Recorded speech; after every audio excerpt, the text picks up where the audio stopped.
I'm Michael Salinger. This is Sarah Holbrook. We're here with Tim Rasinski and Melissa Cheesman Smith, and we're going to talk a little bit about fluency, a little bit about comprehension, and a little bit about poetry.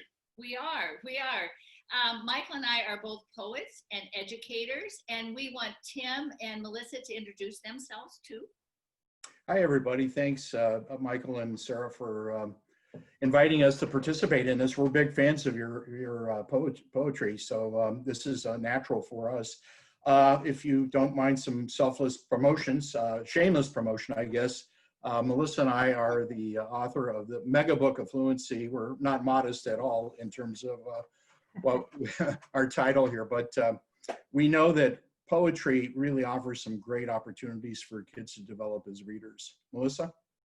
Yeah, I'm a classroom teacher and have written some books with Timothy Rasinski, and I've also been using Sarah's and Michael's poetry in my classroom for many years. I teach 5th grade, and Tim and I have been working professionally together for a lot of years, and I use a lot of his fluency strategies and ones that we've created together also. So we're happy to be here. And we're working on a new teacher resource that uses poetry that starts in it. And Sarah's got some questions for you too, because we're going to go to the experts. We are. So I was having a conversation with a curriculum director last week, and I said to her, repeated reading of poetry leads to fluency. And she said, I'd like to see some research on that. And I said, well, you need to read Rasinski and Smith. And so we want to pose a couple questions to you. And one is, I've heard you say many times that rereading leads to reading fluency. So how do you get kids to reread the same material? Right, that's a great question.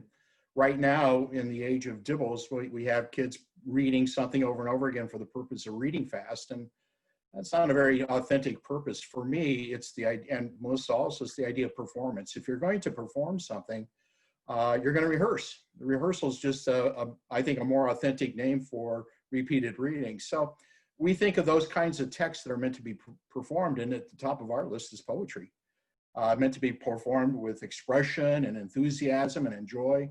And so it's just a natural. Melissa, what do you think?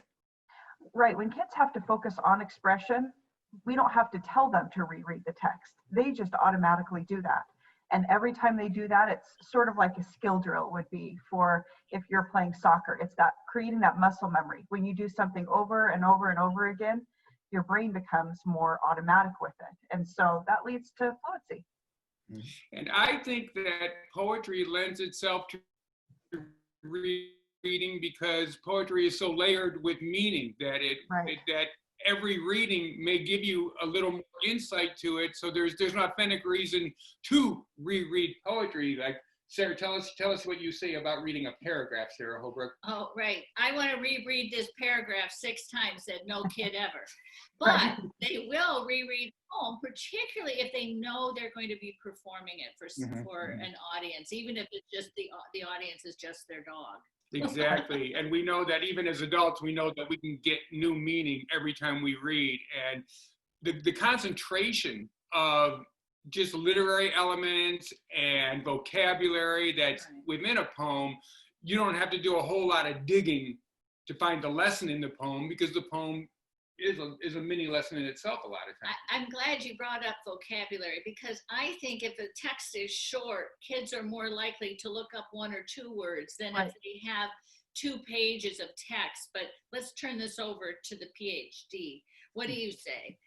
No, you're absolutely right. When you talk about meaning, poetry is just filled with meaning. I often note the metaphor that poets put into their texts.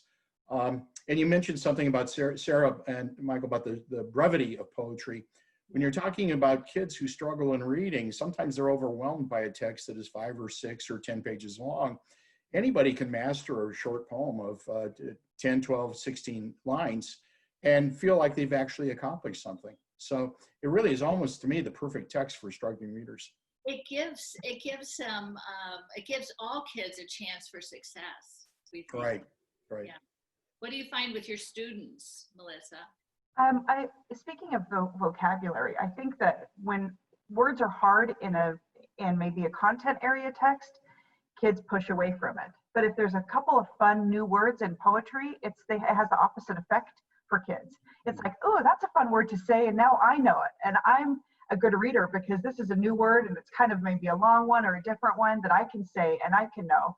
And they have to learn it so they can use the expression for it when they're performing it. So it's so key for vocabulary poetry. So great. Excellent. So I think we're in agreement that poetry is basically a good thing. Oh, And a good way to get kids to reread. Yep. Right.